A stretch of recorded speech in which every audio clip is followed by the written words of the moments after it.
வணக்கம். நான் உங்கள் டாக்டர் பாலகுமாரி பேசுகிறேன். இந்த காலத்தில் கர்ப்பம் ஆகணும்னு வர நிறைய பெண்களுக்கு இந்த ஏஎம்ஹெச் அப்படின்னு ஒரு ஹார்மோன் டெஸ்ட் பண்ணுவோம்.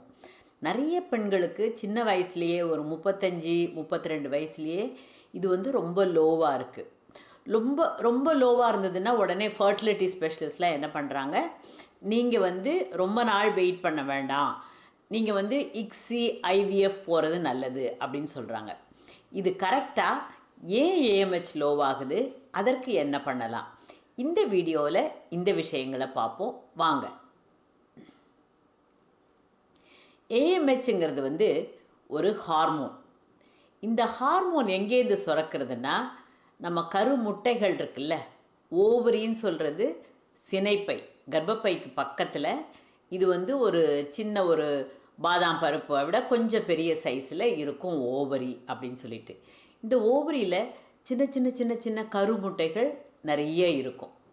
இந்த கருமுட்டைகள் நம்ம அம்மா வயிற்றில் இருக்கும்போதே ஸ்டோர் ஆகிடும். ஸோ இது நம்ம பிறக்கும் போதே ஒரு ஃபிக்ஸட் டெபாசிட்டு சேஃப்டி லாக்கரில் வச்சுட்டு வர மாதிரி தான் நம்ம எல்லாருமே பிறக்கிறோம். இந்த சேஃப்டி லாக்கரில் எத்தனை கருமுட்டைகள் இருக்கும் அப்படின்னு தீர்மானிக்கிறது இயற்கை தான்.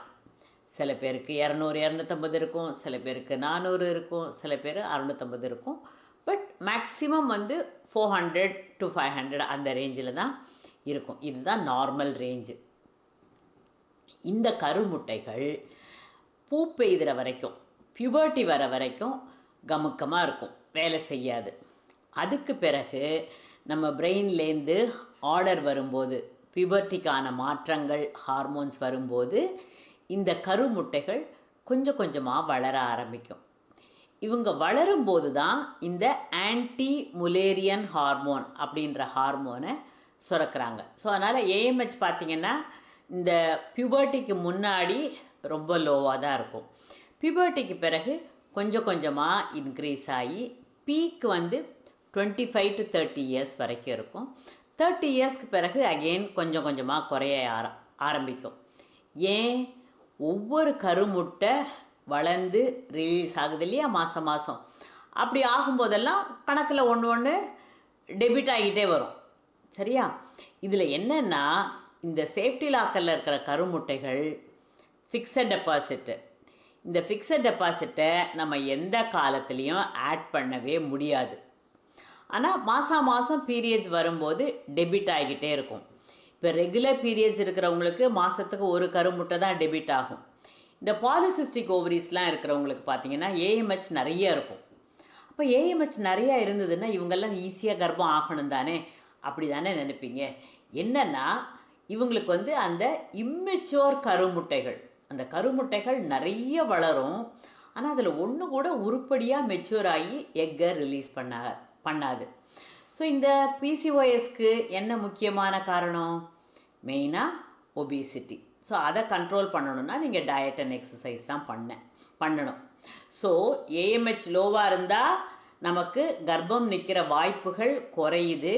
ஏன்னு சொன்னால் சேஃப்டி லாக்கரில் ஓவரியில் கருமுட்டைகளோட ஸ்டாக்கு ரொம்ப கம்மியாக இருக்குது. இந்த மாதிரி இருக்கிறவங்களுக்கு மெனோபாஸ் சீக்கிரம் வர்றதுக்கு வாய்ப்பு இருக்குது.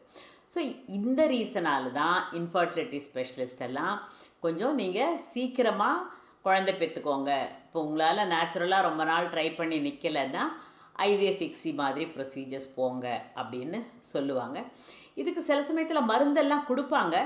பட் அது பிரமாதமாக ஏஎம்ஹெச்சை இன்க்ரீஸ் பண்ணாது. இந்த லாஸ்ட்டில் இருக்கிற அந்த எக்கெல்லாம் இருக்குல்ல, அது யூஸ்வலாக கொஞ்சம் குவாலிட்டி கம்மியாக இருக்கும்.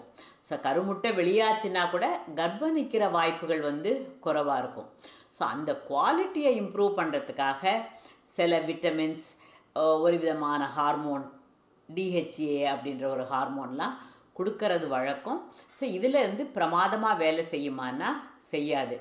சரி டாக்டர், லோ ஏஎம்ஹெச் இருந்தால் ஏற்ற தான் முடியாதுன்றீங்க, வேறு என்ன தான் பண்ணுறது அப்படின்னு கேட்குறீங்களா? நம்ம இந்த ஃபிக்ஸட் டெபாசிட்டில் இருக்கிற கருமுட்டைகள் இருக்குல்ல, அதை குறைக்காமல் பண்ணுறதுக்கு சில வழிகள் இருக்குது. என்ன? பாலிசிஸ்டிக் ஓவரிஸ் வராமல் பார்த்துக்கணும். ஓகே. அடுத்தது சில பேர் வந்து என்ன பண்ணுவாங்க, ஒரு தடவை டாக்டர் கிட்ட வருவாங்க, கருமுட்டை வளர்றதுக்கு டாக்டர் மருந்து கொடுத்தாங்கன்னா, டாக்டரை கேட்காமையே இந்த மாத்திரைங்களை வருஷம் ஃபுல்லாக போடுவாங்க. நான் கர்ப்பம் ஆகலை, சரி போடுறேன்.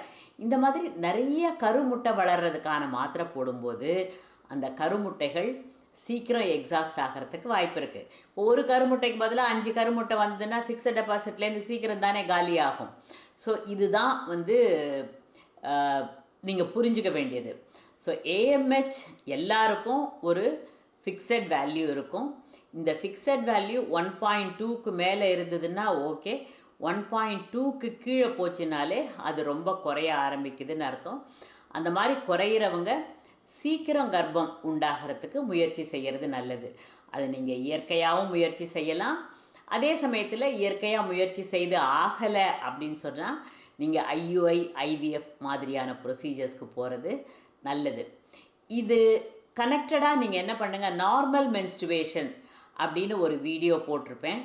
அந்த வீடியோவை ஒரு தடவை பார்த்தீங்கன்னா உங்களுக்கு இந்த கருமுட்டை வளர்ச்சி பற்றின விவரங்கள் இன்னும் நல்லா புரியும். நன்றி.